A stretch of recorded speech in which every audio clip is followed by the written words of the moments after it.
Rhythm and Streetz Radio, man. Your boy TrendsetterSense.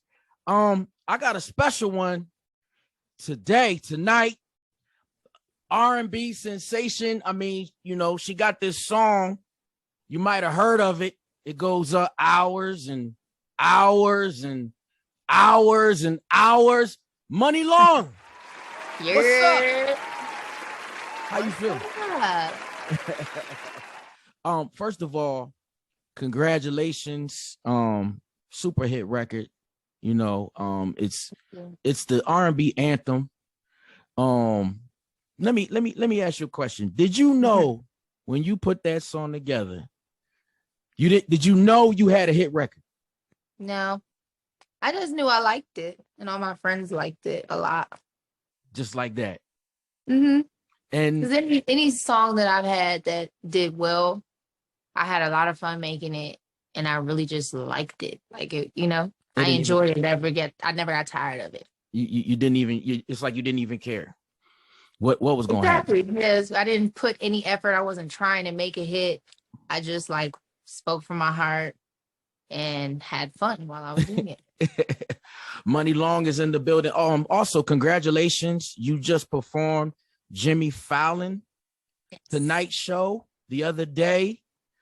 Was that your first national TV performance? It was. My television debut as Money Long was Jimmy Fallon. Pretty awesome. What was that experience like? It was really actually fun to like, because I had this karaoke, Hrs and Hrs karaoke challenge, and the two winners from the challenge were the ones who were singing with me.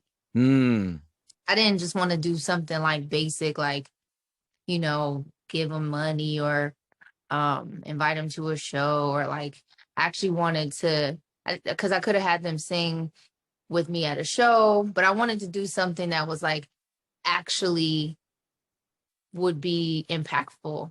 Right. Not just for them, but for other people watching, other artists, other aspiring artists, to see like we all rise with the tide. You can elevate people too. Like, you know what I mean? Both of those girls are incredibly talented. They have beautiful voices, and I chose the two people whose voices mixed best with mine. Yeah. So it ended up making for them, and we created the intro together. We just sort of like, I just told them, just kind of sing whatever you feel. Yeah. And then I arranged it into that intro that you hear. And then it was just fun to shoot, because it was all people who I've been working with for the last 2 years. Fire. So it was easy. Easy breezy. Fire. Money Long is in the building. Yo, first of all, have you written a book yet, or are you going to write a book? I've actually started writing like 5 books, and I just never finished. Yo, your documentary, your book, movie, because your story is crazy. Fire. You have an amazing story. Have you seen the Kanye documentary? I have. Kanye's my favorite artist. Okay. Outside of like all the craziness that's going on right now, which I don't know how I feel about, but him as a creator and creative is incredible. Right. So yeah, go ahead.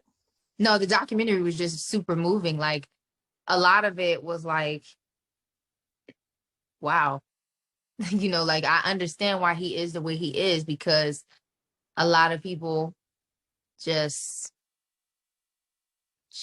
were really crappy to him. Right. You know, and he was incredible. He was amazing. Like that whole scene with Scarface in the studio. I was like, I'm glad you didn't get on Jesus Walks. That's one of my favorite Kanye records. It hurt a little bit, didn't it?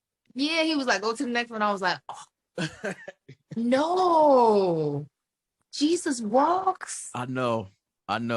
Wow. I wonder what Scarface was thinking, because I know he saw the documentary. I mean, I think like I had a moment early in my songwriting career when I was like, I started picking up in popularity, and I was working with all the pop people, and I got a call to go in with Kendrick Lamar. And I was like, who is that? No, I don't know who that is. Really? His music, because this was before everything. Got you. When he just had that mixtape that was like a bottle to the face, but thought Right. that song was fire. Yeah. So I listened to the mixtape and I was like, oh, that song is fire. And we called back a week later. It's too late. Swimming Pools had came out. It was a rap. And I was like, I should have just said yes. And then like there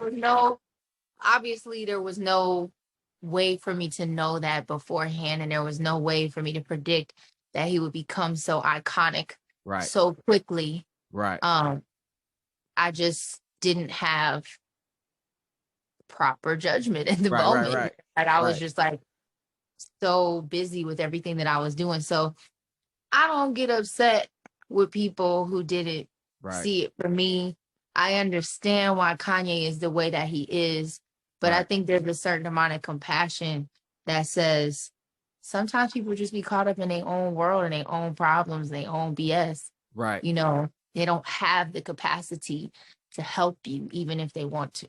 Right. In researching your journey, you started off YouTube, MTV Karaoke, if I'm not mistaken. So embarrassing, yes. Why is that embarrassing? This is a story. Because if you saw the clip, I'm dancing in the middle of the street in the dirt road. Oh, it's horrible. But that led to your first record deal, right? Well, not the MTV part, but definitely the YouTube. YouTube. Yeah, like I had about 15 million hits to my YouTube page. Woo. 10 years ago. So that was like before it was going viral was a thing. Woo. I think I was the number 1, number 2 musician for a very long time on YouTube. It was like me, Marie Digby, Esme Denters, Dondria Nicole, Red Styles. There was a few of us. And then I got a deal at Capitol Records.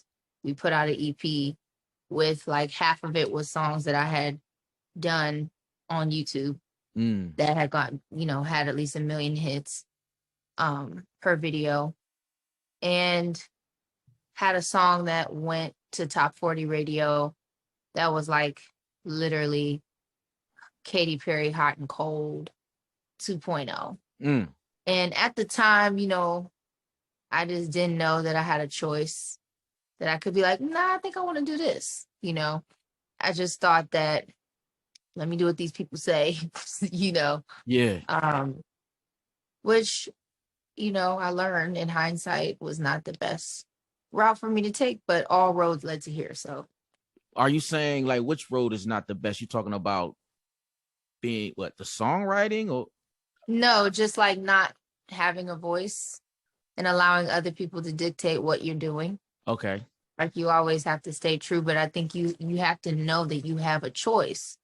You know what I mean? Like, because I didn't know, especially growing up in a household where it's like, you speak when you're spoken to, you don't cry. Right. It's like, you don't talk back, do what I say because I said so. That upbringing. Yeah, it's like that really affected me as an adult. I wasn't able to make my own choices because I didn't know that I was allowed. Got you. I understand. I understand. Trendsetter, trendsetter, trendsetter, trendsetter, trendsetter, trendsetter, trendsetter, trendsetter.